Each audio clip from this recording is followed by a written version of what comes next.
Hey guys, Jay here. Welcome to Eons of Battle. Warhammer Plus. Yep, it's time. I want to talk about it. And I'll be using some footage from the platform, so to the Games Workshop employee manually reviewing this video for copyright, hey, how you doing?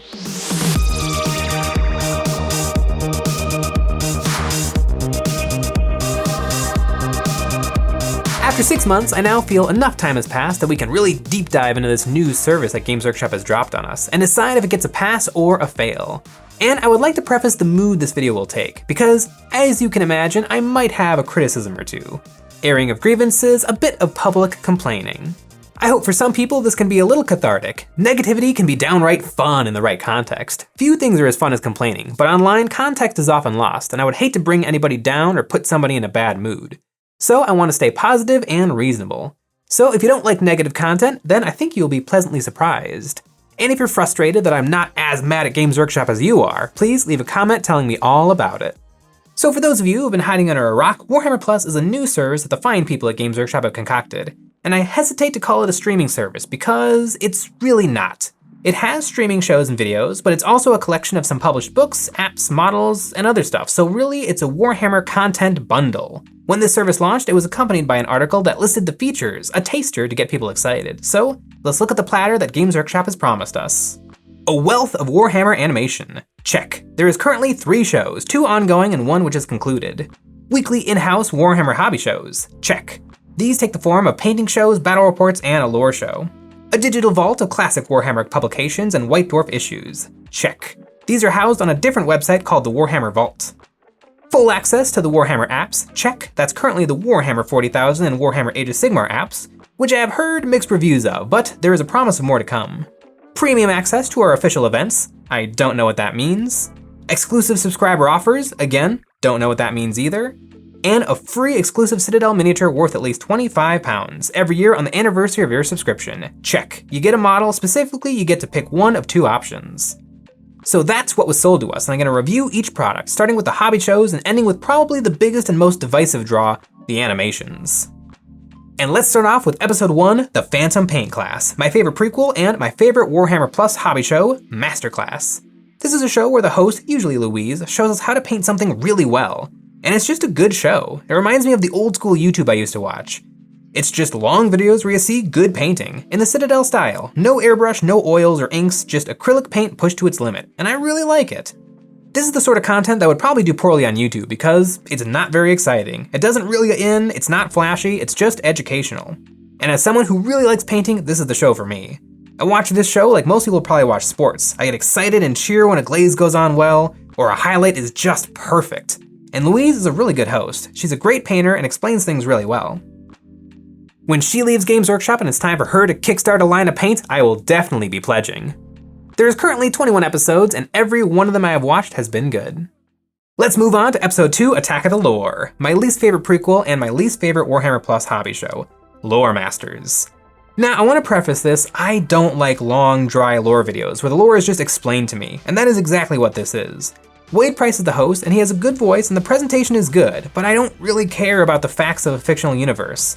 A list of information just doesn't do much for me. I want to get swept up in the story, I want a narrative, and that's why my favorite lore tubers are Voldemort's Guide to Warhammer and Adeptus Ridiculous. Voldemort's content is great, with his homemade in-universe first-person stories told in his deep, sultry voice. It gives me goosebumps and gets me excited. Adeptus Ridiculous goes the other way with it, where the host humorously explains just how weird and wacky 40k lore is, to make his co-host laugh, and that makes me laugh. Warhammer Plus's Loremasters is just fine, but I would have expected a lore show from Games Workshop itself to be a bit more enlightening, and maybe even have never before heard details as they have a direct line to the authors behind these stories. But it's all just the same content you get from the rulebooks and codexes. There are currently 12 episodes of Loremasters, and it's a show. You might like it, but I don't. Now onto episode 3, Revenge of the Battle Reports. The prequel I find the most frustrating, and the Warhammer Plus show I am the most conflicted about. The Battle Reports, and these are fine. Let me preface once again, I don't like battle reports. I've seen all of them out there on the internet, and I just don't like watching Warhammer be played. I like playing the games a lot, but watching them is a different thing. Games Workshop's battle reports are good, the explanations are clear, and everything looks very nice, but it's just not how I want to spend hours of my time. Big ol' butts. things do get interesting for me when they start making things up. And I cannot lie, when the Warhammer team makes up fun scenarios, it makes the show way better. They played a game of Kill Team recreating a scene from the animated show Angels of Death, creating custom armies and terrain to match the show's aesthetics, and it was sick. And around the holidays, they did another custom Kill Team game where Louise created a custom all-grot Christmas-themed army, and that was really cool too. If you like battle reports, they are decent, but they'll definitely not win you over. If you're like me and you don't get much out of watching other people roll dice, this show is probably a pass. I feel the exact same way about Star Wars Episode 3 Revenge of the Sith. The animated show Clone Wars was great!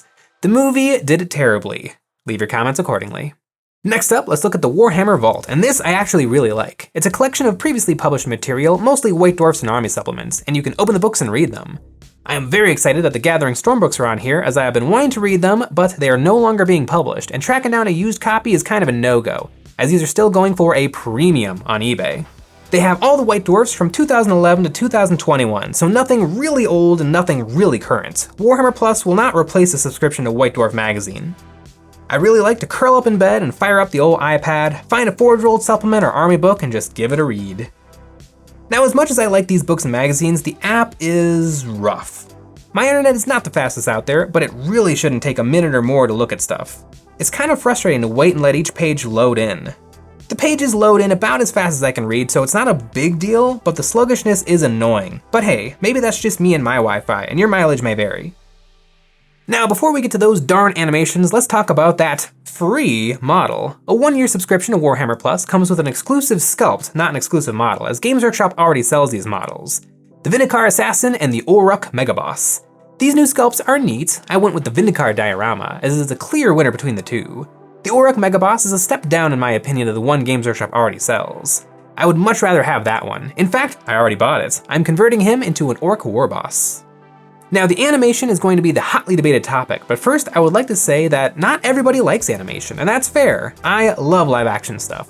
Real actors and cinematography, props, costumes, it all brings in an amazing amount of subtlety. There's just more to look at and take in. But animation is an amazing thing too. It's a different art form. What I love about animation is the clarity. Every frame is a painting. Nothing is incidental, and artists have to make every single line, color, brushstroke. In animation, you have an unparalleled level of control. It's brutally hard to start with nothing and invent everything. You have total control over what the audience sees, and that leads to purity and storytelling. I think nothing can tap into our emotions faster than animation. I watch a ton of animations, both professional and novice, and some that are hard to look at. But I love it because it really cuts through to the author's vision. You really see their soul on display in the pictures they decide to draw. Things can be really stylized. It's literally an ultra take on reality. And that is why I think it's such a perfect fit for Warhammer storytelling. These universes are so much larger than life. They exist outside of reality, and what better way to show that than with animation, which exists as a literal different reality. Animation by nature is surreal, and so it's super easy to tap into that suspension of disbelief. You can address serious topics in a less serious way. So let's look at these animations. There are 3 shows currently: Hammer and Bolter, a show that does short little anthology stories from within the 40k universe. And presumably they will do Age of Sigmar too. That's the Hammer part of Hammer and Bolter. I think this show has some high highs and low lows. Some episodes I really like, and I've watched them 3 or 4 times, and some that are a one and done for me. But that's what's great about an anthology show. Every week is a different story with different characters, so if one is not gripping you, you can just try again on the next one. Angels of Death is a serialized show done in 3D animation, and it's really good. I like the show a lot. If you like Space Marines, I think this is the best thing out there. The show follows a band of Blood Angels who are trying to get back to their home planet Baal, and it's done in a style where everything is black and white except for the Blood Angels' red armor and blood.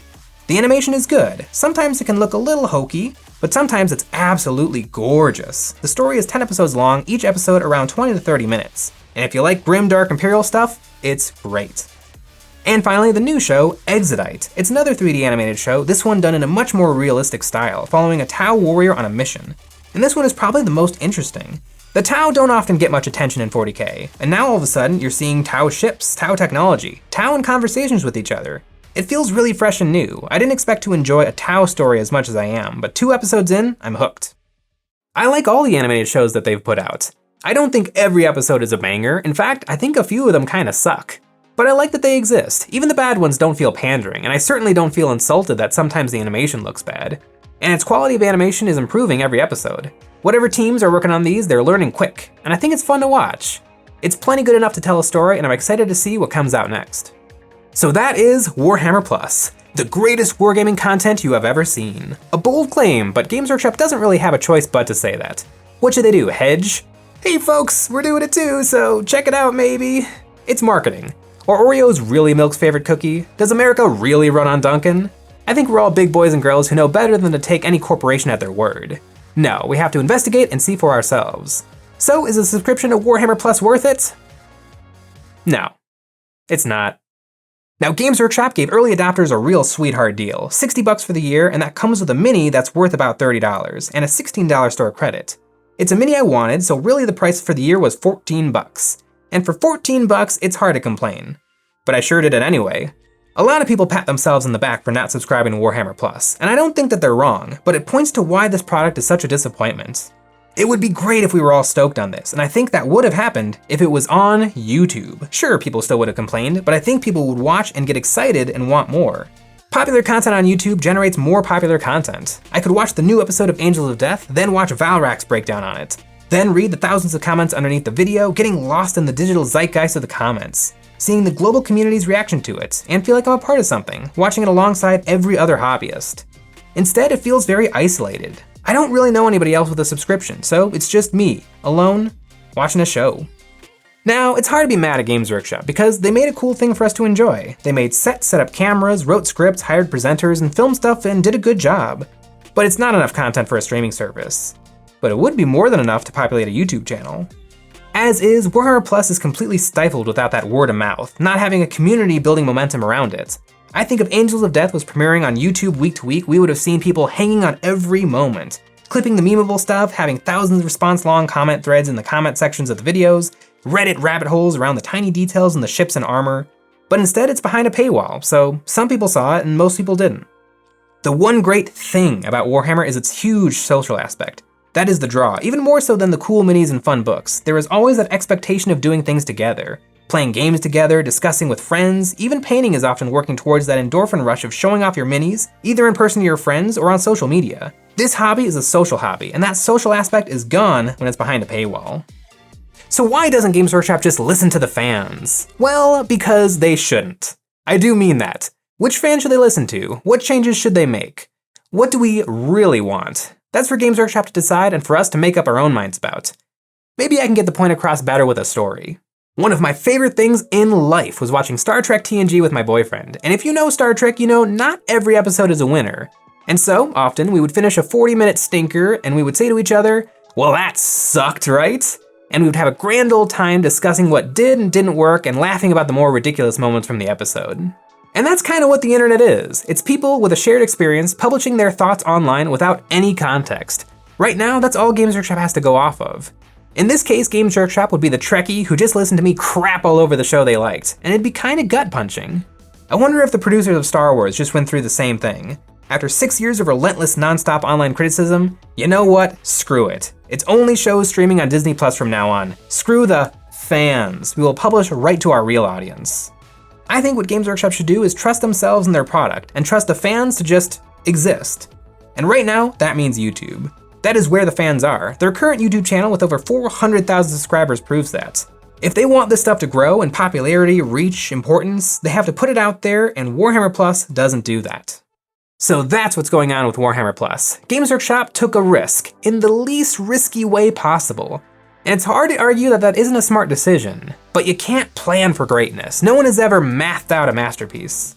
The reason we love Warhammer isn't Games Workshop always making the right choice, it's ourselves and what we bring to it. So the best move is to just throw it out there and let us at it. Games Workshop, if you're listening, on August 25th, end the subscription service, power down the webpage and just put it all on YouTube. Maybe start a new channel, maybe call it Warhammer Fansite, and just publish it all there. It might all crash and burn, probably not though. It might be great, it might blossom into something no one could have anticipated. Thanks for watching.